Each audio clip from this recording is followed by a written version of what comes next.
flip and It it took a all minute. shows up eventually. It's kind of It took a minute and a half. So, this will be our last class, and it's recital with our group, because the last class, recital is Monday. And we have a bunch of stuff, you know, it's the end of the semester, and there's too many things we didn't talk about yet, so.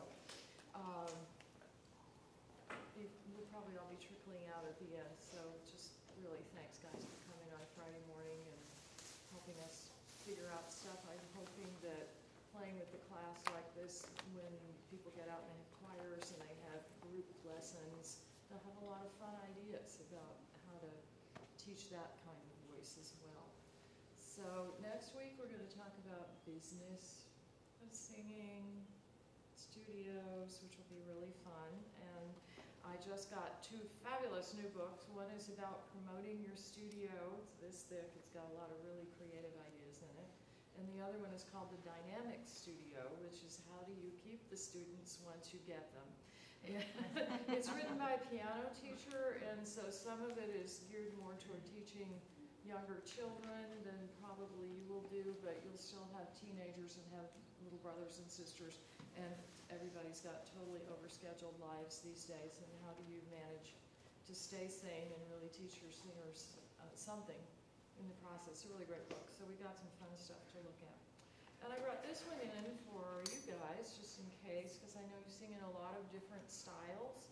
And this is a wonderful book that has DVD and CD exercises with it for all kinds of styles, jazz, R&B, what else she got in here? Classical, rhythm and blues, music, theater, finding your personal style. It's a really fun book. I got this down at Hickey's just in case any of you might think that was fun to take a look at some point. We'll talk about this a little bit more too next week. And I've had a request from Jamie to talk a little bit more about making peace with the piano, so I spend a little bit of time on that. She's not here right now. And if you have any really great questions that you really are dying to know about, we will talk about the passaggio a little bit and how you negotiate that for men and women, because that's important. Registration is a little bit of an advanced technique from the things that we've talked about. It's kind of like you want to get your breath in line, you want to get your body awareness in line, you want to be able to get flexible with some things, so then you can work on the registers and smoothing them out. You know, I wouldn't start a beginning student out trying to get the passaggio to go away, for instance, you know, that break in the middle of the voice. So we'll talk a little bit more about that, and like I said, if you have any other crazy questions, and you'll get your information about the final project and your final teaching observation, probably Monday or Wednesday next week. For those of you that are volunteers, we'll be doing the teaching observations during final week, as we usually do. Since we have this crazy extra day, and I happen not to have any lessons scheduled after this class on Monday, we'll start the final day of classes if some of you have some time available to do it then. Tuesday of finals week, we don't have juries all day, so we're going to be doing vocal ped stuff to get that over with. And then probably Friday for any folks that don't manage to get in any sooner. Okay, so that kind of plays out the rest of the semester for you. Great, so we're going to do a couple of things. When Michelle gets here, she wanted to, there you are, hiding over here by Chris. She wants to do a little teaching on mix today and talk about that. We've been talking about belting and alternate vocal styles this last week a little bit, so this one's going to do a whole independent study on that next year. We're excited about that. That'll be fun. So we're going to do that, and then we're going to spend some time learning how to get on and off the stage, which is always one of the least comfortable parts of the recital, right? And then if any of you have your music and you want to try it out on us today, we might have a little time for performing. Anybody bring music with them today? We got one over here in the end. All right, well, great. So here we go. Okay, so let's just do a little singing for fun. Can I get in the room? Maybe a little bit was along the lines of communication, like we were talking about last week.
Somebody could use some help with the job.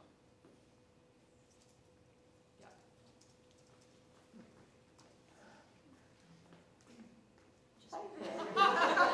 Surprise, Patricia. Okay, you guys watch the rest of it. Let's see what happens. All right, here you go. So did you give them, you can be a mirror for them. You can do it with them. You can put your finger on their chin and help them remember what to do. Lots of different options. What would you do to help? Okay, we're having a little conference here. That's good. Okay. All right, Patricia's got a finger on her jaw. Excellent. Here we go. Go.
parentheses and various other things. What changes? Your resonance. Your resonance, good. So, what have we been practicing? Where has the resonance changed to?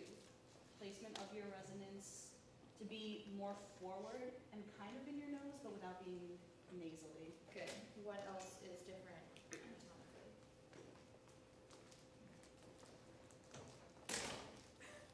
No? You stumped me. No? This one?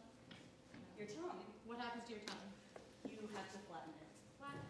What is another word that we talked about? Puffy. Puppy. Good. So, a lot of people, this is just something, a subject that I'm really interested in, because a lot of people ask me all the time how I do both classical and musical theater, and it really is just about vowel shift and about resonance shift. And Fran is somebody who, at least in my apartment, likes to sing musical theater a lot, and the piece that she's singing for the recital is Changing Me. It's from Beauty and the Beast. And so the highest it goes to is a C, which isn't very high, but it's in a really good place for developing a mix, which is an in-between of a really like pure classical sound and a really pressed belt sound. It's the mix of in-between. Good joke, get out your bowl. So we've been working on in our lessons a bit, finding this new resonance and figuring out where it sits in Fran's way. So just for now, what I want you to do, I just want you to sing a little bit. And just sing it how you would normally, how Fran would sing it, without thinking about mixing anything.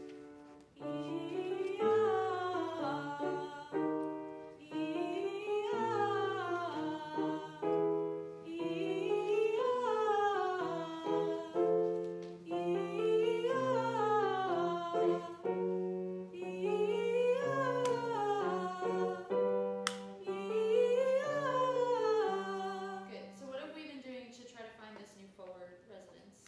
What do I have you do? Plug up my nose. Plug up your nose. So we're gonna start again. You can put your fingers on your nose.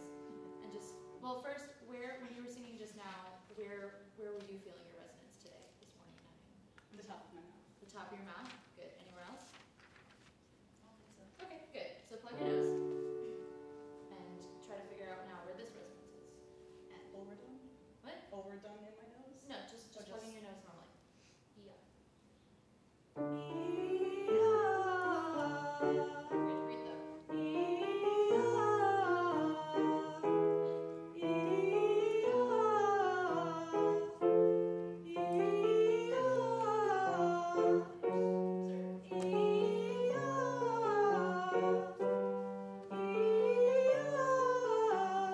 Good. Feel it a little bit more forward? Yes. Going like this, so that's a yes. Good. So take away your fingers now and try to find that resonance on your own. Yeah?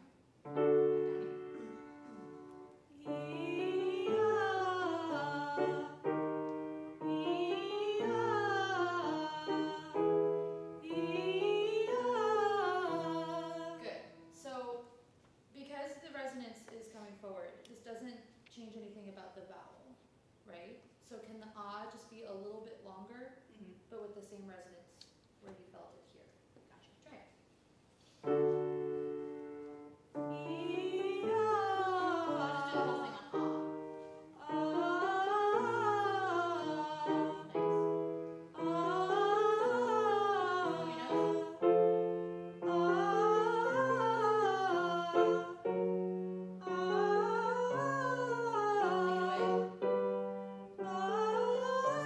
Good. So where is your tongue right now?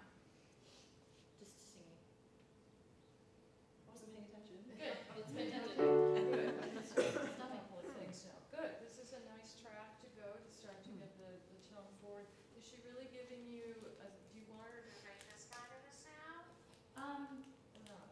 Right now I'm just letting her try to find it on her own, but then sometimes I'll ask her. I'm just asking what's your rule book inside your head?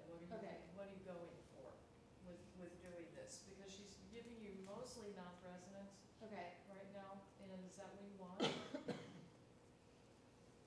Yes and no. Yeah, that's right, for a mix, Okay. that's a correct answer. Okay. But you need to think a little bit more in terms of maybe exaggerating, so she gets a Yes. really clear sense between the two. So the exercise that I would do that would build is, let's see if you can make it all in your nose. So we're gonna go to the other extreme. Again, we're looking at, a lot of times with the voice, you wanna do the extreme thing. And then, because it's not anything that's on her radar screen like she was, and before I forget it,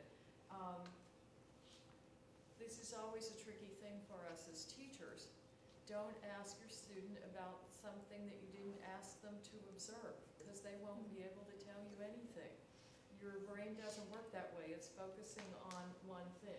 So unless you just, she's gonna look at you and go, huh, what? And we want to be able to get that idea to wire in at the same time, but you were working on something else. Okay. So be Yeah. a little careful how you change your corners on that. And I've seen really, really fine teachers fall into this trap, and I probably do myself every once in a while. So just something to keep in your mind. All right, but let's have you make this really like super exaggerated sound, okay?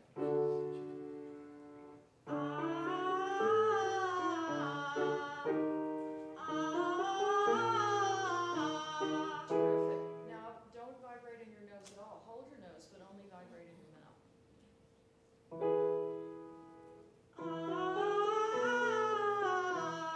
Just your mouth. Just your mouth. There you go. There you go. Keep going. Now switch back to your nose. Now switch back to your mouth. Good. Nose.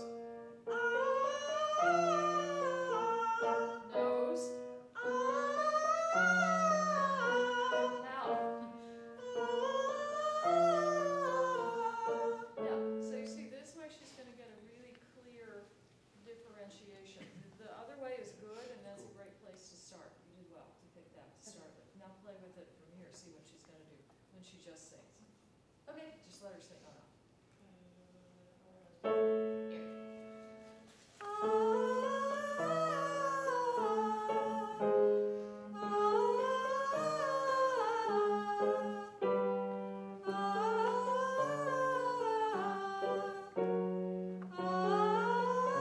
Great. What do you hear, Michelle? Sounds more clear and full the tone. Mm-hmm. And the resonance is where I wanted it to Where be. you want it to be, Yeah. right, exactly, yeah, and it will find its own level. That's if the voice is like water, it will find its own level. When you played around with vibrating in different places, it's gonna find that sweet spot. You're gonna start to just go there. So, cool, very nice. So what else would you like to do? So now can we apply it to the context of the song where after the key change and you do the. So let's just the end eye. Yes. Yeah, cool. So can we try the same exercise that we were doing with the warm up, but on end eye, and I want you to hold it for its full value. How the crescendo through. You got it. Cool. Plugging my nose first. Yeah. So put it all in your nose first, like we were just doing, and then we'll try it again with plugging your nose but having it in your mouth, and then we'll do it one more time without any of it. Yeah, great. And I. So was that all in your nose or was that in your mouth? No. So let's put it all in your nose. Good job.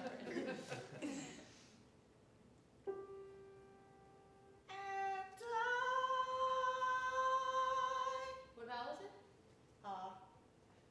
Ding it.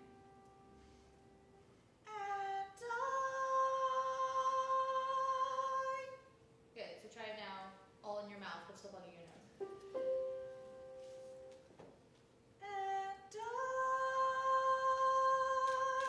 Good. Can you take it away now?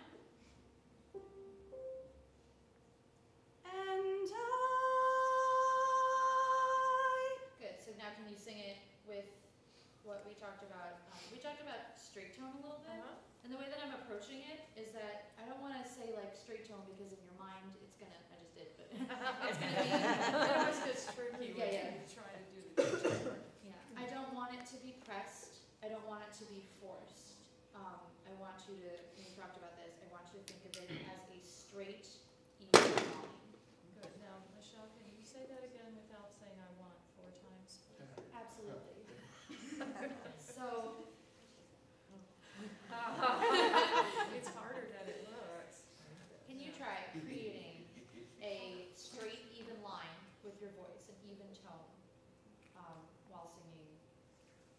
same resonance, the same thing that we just worked on. Okay. Now what does that mean to you? What she Executing it? just said? Does that feel like something you can do? Yes, it's Okay. something we've worked on. Okay, good, so that's familiar vocabulary, okay, so go for it. Do you wanna draw or no? It's up to you. I'll try it without. Okay, cool. And Good. better? What you're looking for? Can it be the full value and the end? Yes. Cool. And Nice. Good, now put it in context. Okay, We know she can sing that interval now, okay, so I wanna do, pretend it's so real. Yeah. Maybe your first down. And it's so good and real, it must come from within. And I never. let her keep it in context. Oh, You've keep got- going, I'm sorry, alright, do it one more time. She's gotta get off of it too, what's it gonna take her into? Do it one more time, and we'll keep going, and we'll do the same exact thing on mind. Okay, I Yeah. can't remember the lyrics right now. You're right, and it's so good and real, one more time. You got it. And. And it's so good and real, it must come from within. And I never thought I'd leave behind my childhood dreams, but I don't mind. For now I love the world I see. No change of heart, a change in me. Yeah, nice. So Nice. the little detail work back in the larger context, right when you've been successful, so that they get a feel for how it all fits together. Now, people who sing this style of music have a characteristic way they stand. You ever paid any attention to that? How a pop singer looks different than an opera singer? Oh, yeah. Oh, yeah, okay. So could you imitate what a pop singer would look like singing this and use your whole body? Just play. If I said that, this is always a good one, say, if I said that to you, what would we get? That's always safe. Get off the hook. So if we said, be some real star, hotshot singer that sings this kind of music, how would they use their body? It's really fun to just look at pictures. If you look at the sing book, where did I put that over here? You can see, look at these people. That is not an opera singer, right? That's definitely not an opera singer. That's debatable. Huh? I don't know. Seen behind the camera. So go for it. Maybe she was like stroking the message tree.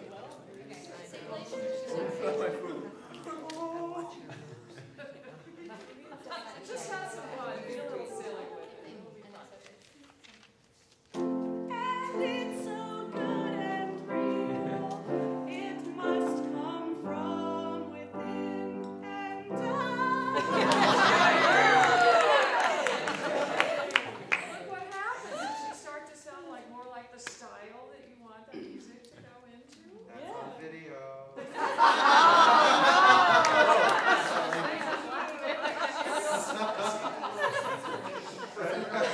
How do you avoid the tension in the body? You have to just learn. Just learn. You Yeah. just have to learn. Remember, yeah, Maddie. Oh, I have. Oh, never mind. Finish. I have a question. Oh, a question, okay, hang on to that. Sure, you just have to go over there and find out. If you don't practice every piece of the performance, and that's gonna include the body language, they're gonna get up on the stage and feel like they should, and it's gonna be totally foreign territory and throw you for a total complete loop. So you have to remember, it's not just about getting mechanical getting the whole package to work. It's getting the movement to work. So now don't do all the silly stuff to keep the feel of it. Okay? Although it was kind of fun. Glad you enjoyed it. Yeah. It's liberating, isn't it? Here you go. And it's so good and real. Sell it. It must come from within. That's right. Sell it with your voice. I never thought I'd leave behind my childhood dreams, but I don't mind. For now I love the world I see. No, you have feet. You have feet while you sing this. No change of heart, a change in me. She's making you go on. Oh, that was the end? Oh, okay, all right, great. Yeah, see, so you don't have to keep it at that place, then you just bring back the feel of it and have a little dance going on inside of yourself. And we still get this off, and we get your voice better. Thank you, ladies. That was my song. Yes, sir. Can you maybe, for me, Yes. explain straight tone? Explain straight tone.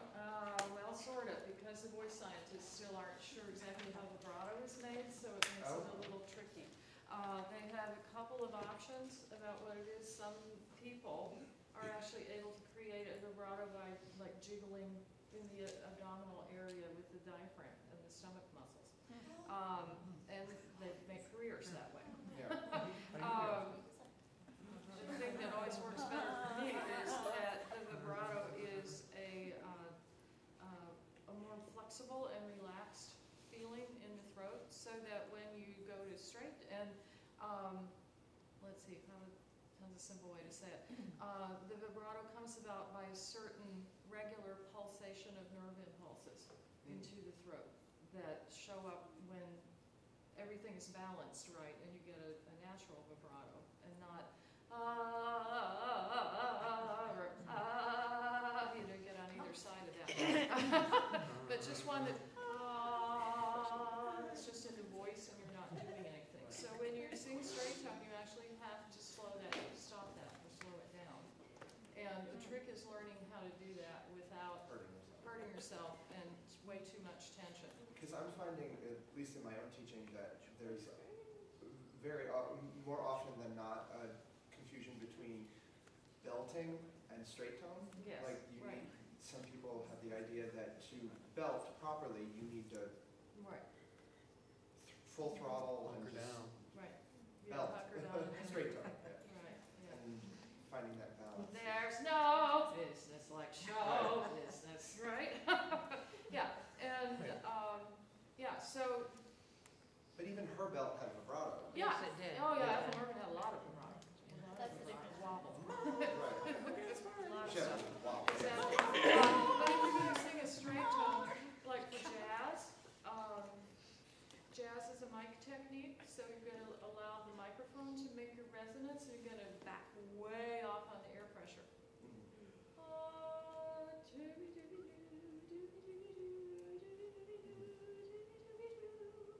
And just take a whole lot of pressure off of here and let the mic do a lot of the work. That makes a difference. If you're singing Gregorian chant, you don't want to have vibrato.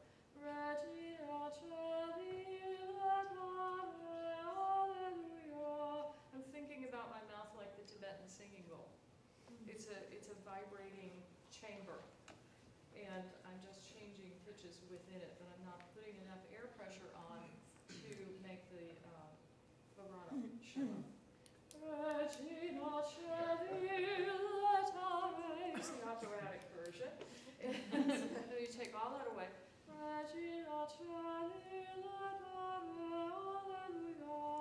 My friend Noreen Urian, who's an amazing chant singer, talks about getting yourself out of the way. You kind of physically almost feel like you get yourself out of the way with that kind of straight tone. So there's actually different kinds of straight tone depending on the musical style that you work with. Is I that know Lindsay Fiore says, she calls it undressing the voice. Oh, that's a nice way to say it. I like that. I might have to steal that one. like vanilla. Yeah, Janine. So in the same vein, I was having a conversation with friends the other day. It's like, what is trilling? And someone's like, well, I guess you just kind of like start off slow and then it turns into like your vibrato a little bit, just a little bit slower. But That's is that pretty much true. It's, one book I know describes it as an auditory illusion. So you start out,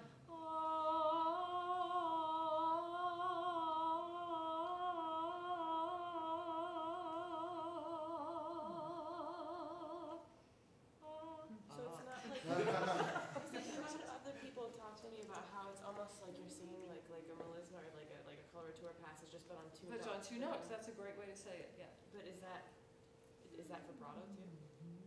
No, not, it has to match your vibrato rate.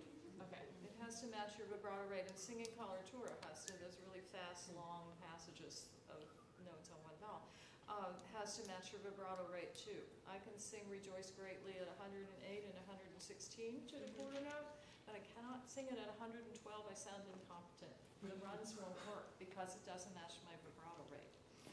So those of you that sing that kind of music, be very nice to your conductor. They don't always understand that. I'm singing Constanza, an abduction from Seraglio, which is the ultimate coloratura hoop-de-doo for my voice type. And the conductor, the best will in the world, was like, oh, she's having trouble, and he kept slowing down to help me, but he wasn't ever picking one that was going with my vibrato rate. And finally, the director of the opera company had a big career as a singer, and she looked and goes, Ed, she's not kidding. She really wants it to go faster. Okay, come on. Sure enough, as soon as we got the place where it landed with my vibrato, I was fine. And I told him that, but I wasn't important enough that he's going to listen to me. It's really funny. Zoe. Just going back to belting, I guess I was one of the ones with the idea of belting was for high notes or. Right. So, I guess I don't understand when I sing pop music and people say I belt low, because I just don't know what Well, belting you is. just I guess. you just have a low voice, honey. Well, yeah. You just do, you know. Have you heard this woman sing? She's like a real contralto. It's really fun. Yeah, so that high extension belt is probably not the one that you would, get your most dollar value from. So people would hire you for those wonderful low notes that you can belt. So, yeah, some of it's voice type. The high sopranos are going to have better luck with that. Some of the Broadway ladies are belting up around high A now. Belting, high mix belt voice, way up there, stratosphere, that nosebleed heaven. I think there was somebody was doing B flat even. I can't remember who it was, one of those crazy ladies. So anyway, we're going to walk across the stage here with people. So Yes, when ma'am? they do that, do they still like approach it with straight tone and then let it vibrate at the end? Like, No, I don't know. You have to listen. I don't know. You have to listen. What's an example of one that we could listen to?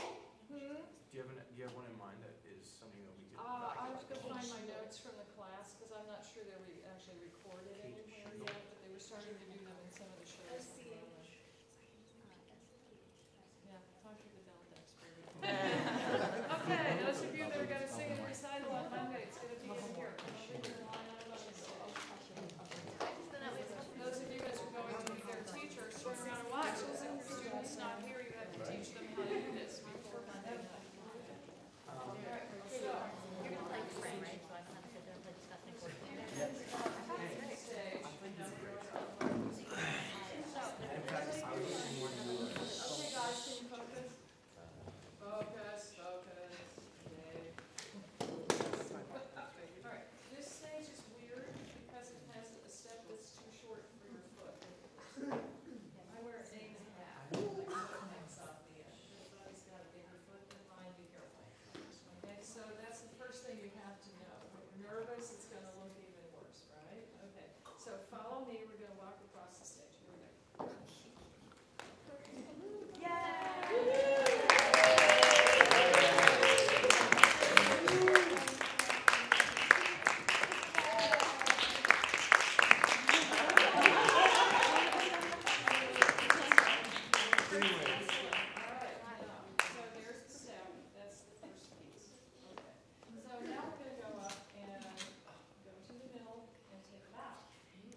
In a short dress and pants, you don't need to pull your ball down crooked, right?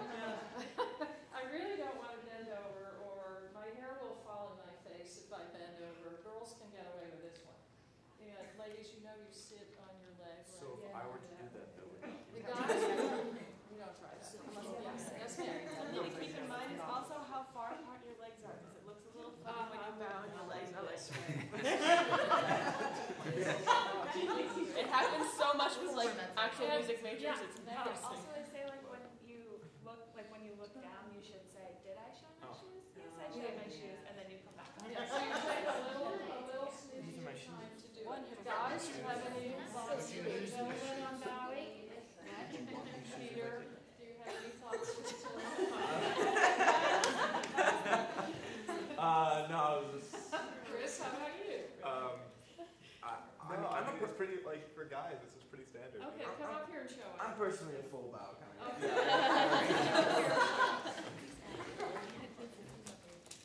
Yeah, I do the class hands yeah. thing, Yeah. and you should look at people Yeah, the pull out like this is kind of like Yeah, right. I'm You a have to be robot. careful. Yes? Yeah, I usually put one hand over Yeah. the wrist and then do the Okay. use I my did that shoes. too, all right. Don't do the Anybody else Cameron have Carpenter. secret bowing style? yes, Yes. A bow is your way of saying thank you for listening to me and for being here and enjoying my music. So I like to look at some people beforehand to say like with my eyes thank you, and then I can bow. Absolutely, totally agree. Great, so let's try some of those great suggestions and come back across. Oh, can I ask a question? So what do you want to do? Things you want to take the time to acknowledge, thank you, before you go over. The other time when it's not out, I'm pretty finished playing, or don't bow before the audience starts clapping. So part of, I know you're all having fun. Telling happy stories, I hope, yeah, no? Okay. Is it true that you have to show the top of your head? That's what I was told. No, well, if you're gonna do a full bow like this, sure. that's like back in the day of like bowing to the king. You're supposed to show your. Oh, No, I mean that's like where the bow. everyone's a king and queen. That's like the history. People That's like that the have history thinning behind hair bow. don't like to do that, and it's like, out of the top, it's like, oh, show me how The history behind it. yeah, so, You expose your we want you to walk so that across, you technically look at can the audience, say thank you. unguardable. Sometimes if you have a really intense dramatic song, you want to hold for a beat or two before you move out of it, so if the audience can kind of finish processing that song, and it's a fine art to learn when it's too long and you're going to answer them. Should I clap? Are they waiting for me to clap? I don't know. What should I do? So you have to learn to feel the audience with that. That's a little more advanced skill. But come up to the center. Whoa. Take your time. You could, if you can manage once you get past the tricky step, to give a little smile at the audience and acknowledge them on your way in. That's nice. It's not imperative, but it's nice.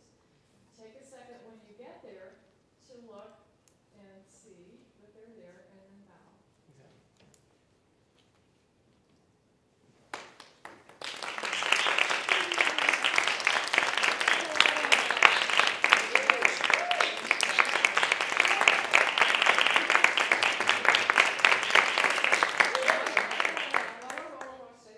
Okay, now you finished your song.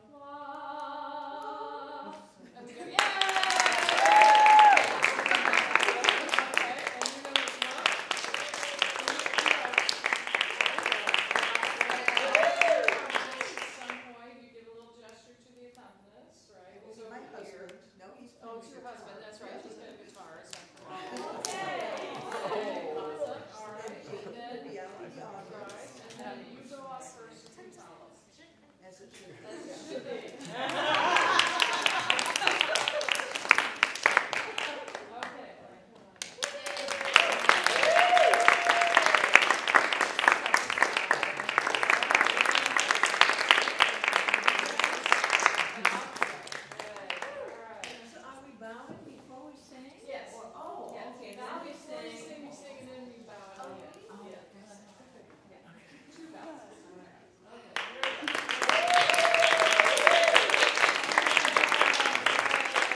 there's a crossover thing back behind there now. They made us put in an extra fire escape hallway over there.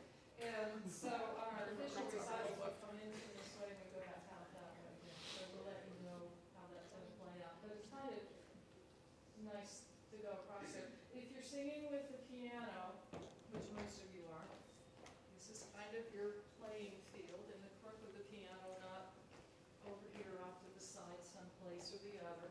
And, anything else we should tell them? Should I tell? It's really, sorry, Jamie. It's really important to take time and to breathe, because if you are tense during your bow and your slate, it's gonna continue into the intro of your song. So just make sure you breathe through. Yeah. Are they slated? Oh, sorry. Thanks, Megan. Are they, yeah, that's what I was just gonna ask, are they slating and what's the, like, what's? We'll have a dress? program so they don't have to slate. Okay, Yeah. One thing I was just saying, make sure you smile. Yeah. Make sure you smile before you start and after you. Make sure, like, that's part of the appreciation. Yeah, So exactly. you don't look miserable after you start. God, I hated that. Man. Don't make a face in the middle of your song, you know, just acting is an important part. Yeah, right. When we got the first time, she didn't drink with it. No, just the second one, yeah. You have to sign up online? We've got that. I think we're all set with that. There's a sign up on the side, and where you just put your name in and your doing this. And then the teacher gave you the nation song. Okay, any other words of wisdom about performing in front of people? Zoe has a question. No, I wanted to say, if before you're getting ready to sing, after you bow the first time, if you need a second to kind of compose and try to rein in your nerves, you can just put your head down, not completely down, but kind of put your head down, compose yourself, and then when you're ready, you lift your head up, and then it's a sign for your hands to know that you're ready to go. Right. That's easy. Yes, ma'am. if I'm like nervous or in the midst of a song and I'm not liking how it's going, just moving something is really helpful to me. So you can think about that if Just it's not going how shift you want. your way or move your hand a little bit or tilt your head or something. Yeah, just anything different than what you're doing. That looks like it's part of the song.